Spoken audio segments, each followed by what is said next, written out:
Daydream Awakening. Сайн байна уу?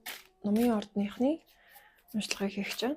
Номын ордных нь сайн байцгаана уу? Тэгээд сүүлийн үед таны амьдралд сэтгэл санаа дотор болон ойр тойронд чинь ямар сонирхол чинь танд ямар хэрэгтэй мэдээлэл байна вэ гэдгийг хургуулах гэж байна. За, номын ордныхны маань уншлага бэлэн боллоо. Тэгэхээр мөртэй чихний хүзэр бол Hierophant гэдэг маш хүчтэй хүзэр гарч ирсэн. Номын ордных нь маань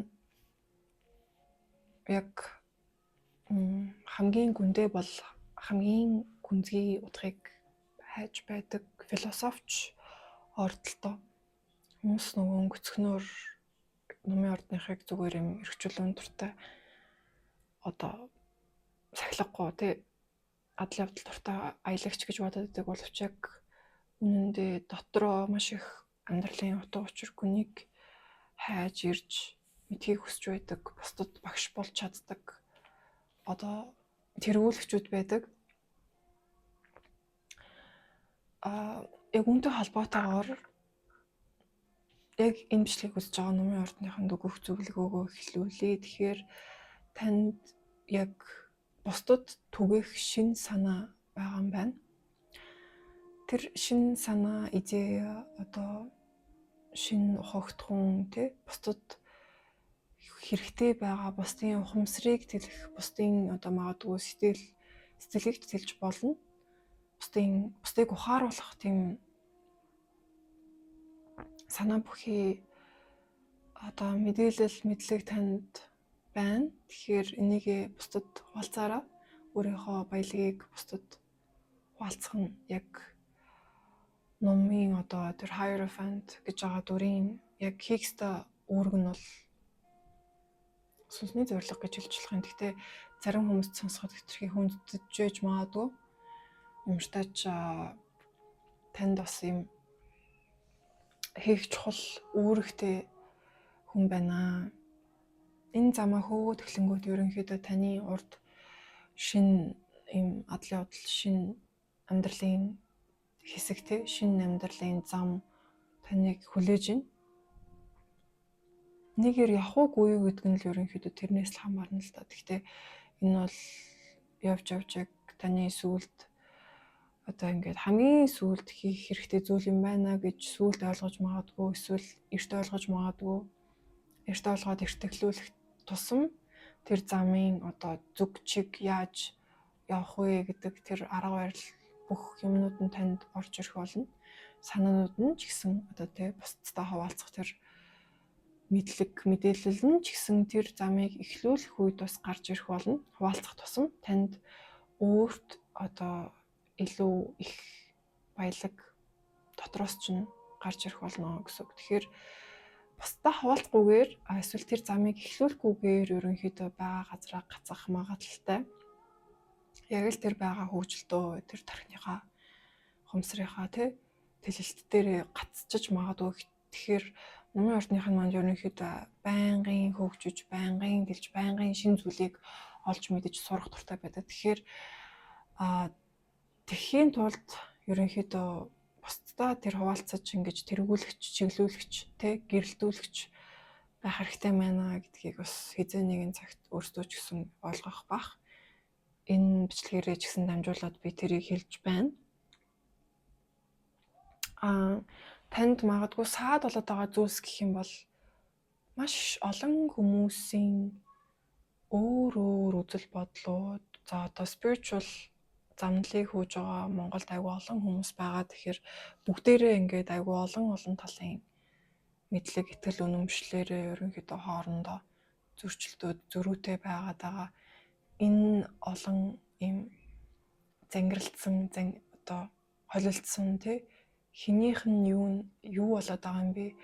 Хин юу яриад яах гээд байгаа юм бэ гэх мэт юм замбраагүй орчноос та айгаад ч юм уу орч чадахгүй байж магадгүй юм шиг байна. Гэхдээ зүгээрээ яагаад гэвэл хүн болгон өөрөөсийнхөө арга барилаар өөрөөсийнхөө ухаарсан зүйлсээ яг өөрөө өөрсдийг нь сонсох шаардлагатай хүмүүст л хүрж байгаа. Тэгэхээр та ч гэсэн яриад одоо чиглүүлээд эхлэхэд таныг сонсох хэрэгтэй хүмүүс нь л яг тэр таны мессежээр дутж исэн хүмүүс нь л тэр мессежийг ерөнхийдөө хүртэх болно. Ерөнхийдөө яг тэгжээж бид нар бүгдээрээ замаа олдог юм шиг байна. Бас хит их ингээд өөрийгөө тусгаарлаад хит их бясалгал нь ихтэйд тий үр ашиггүй бясалгал хийгээд ээж магадгүй. Үүн дээр бас анхаараарай. Өөрийнхөө сүүдэр талтайгаа бас тэрсэлтэй, тэмцэлтэй байж магадгүй.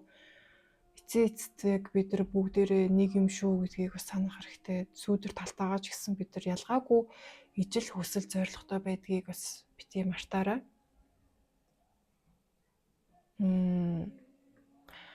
Гинтийн санаандгүй үйл явдал таны амьдралд бас тохиолдож магадгүй байгаад байна. Tower хүзэр маань гарч ирсэн. За юу ч басан бай, ерөнхийдөө бидний сайн сайхны төлөө л ерөнхийдөө болж байдаг зүйлс гэдгийг бас та аль хэдийн мэдж байгаах. Тэгээд гинтийн энэ болох үйл явдал таны өөрийн хэр зөв замаа хөөж чадж байгаа вэ гэдгээс чинь хамаарна. Хэрвээ та замаасаа хазаацсан, нэлээд төөрцөн тэ ухаарах ёстой зүйлээ ухаарч амжаагүй байвал тэр тохиолдох зүйл маш их тесрэлттэй, өөрчлөлттэй, шоконд оруулахаар surprising байж магадгүй. Хэрвээ та яг л байх ёстой газараа байвал тэр гинтийн зүйл нэг амар гинтийн санагдахгүй, зүгээр л нэг жижигхэн өөрчлөлттэй, жижигхэн ухаарлал өгөхөөр тийм ертөнцийн хаалга тогшилт байж болно. За энэ бүгдээс гадна та өөртөөгөө эсвэл өөр нэгэн хүнтэй жоохон эрүүл бус хайр дурлалын харилцаанд байж магадгүй байгаа юм байна. Яг бие биенээ идж байгаа тийм дүр зурагтай lovers хүзэр маань доошоо гарч ирсэн. Тэгэхээр энэ бол нөгөөтэйгөр та өөрийгөө ч идчихэж магадгүй, өөртөөгөө харилцаанд бас эрүүл бус ийм токсик хамааралтай байж магадгүй. Эсвэл та өөр нэгэн хүнтэй хит их obsessive, хит их туйлширч одоо хамааралтай байдлаар эрүүл бус харилцаанд байж магадгүй. Энийг би лавлаад асууад үтсэн л дээ өөр хүчрээр. Тэгсэн чинь юу гэж гарч ирсэн бэ гэхээр ерөнхийдөө бас хит ганцаараа сүүдэртэй гэж юм уу? Хит тэр одоо ганцаараа байх айцтай байж магадгүй. Ганцаараа үлдэх те айцтай холбоотой байж магадгүй. Тэгэхээр энэ айцуудаараа бас энэ айцууд дээр ажиглаад хүлээн зөвшөөрөх юм бол ерөнхийдөө хүлээн зөвшөөрөөд бид нар ухамсарлсан цагт бүх зүйл цаанаасаа тавигдаад сурах ёстой зүйлсүүд нь сурагдаад чөлөөлөгдчихдөг. Тэгэхээр ийм хүлээс сэтгэл зүйн сэтгэл санааны хайр дурлалын эсвэл юм хамааралтай байдлын хүлээс байж магадгүй. Тэгэхээр тэр хүлээсээ аль болох тавьж явуулах тусам таны зам чиг оюун санаа бодол одоо доторх тэр сэтгэл зүйн байдал гэх мэт бүх юм шийдэгдээд ирэх болно. Нөгөөтэйгөр бас зарим хүмүүст залбирах нь энэ нөхцөл байдалд бас айгүй хэрэгтэй гэж магадгүй юм шиг байна.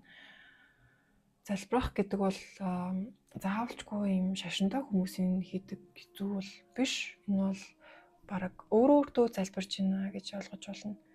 Тэ надад зөв зам чигийг зааж өгөөч ээ, намайг тухайн нөхцөл байдлаас минь чиглүүлж аварч өгөөч ээ гэд ерөнхийдөө өөрийнхөө дээд бие, өөрийнхөө дээд хүч, өөрийнхөө өвөг дээдсээсээ чиглүүлэг зааварчилгаа магадгүй уучлах хэрэгтэй байгаа.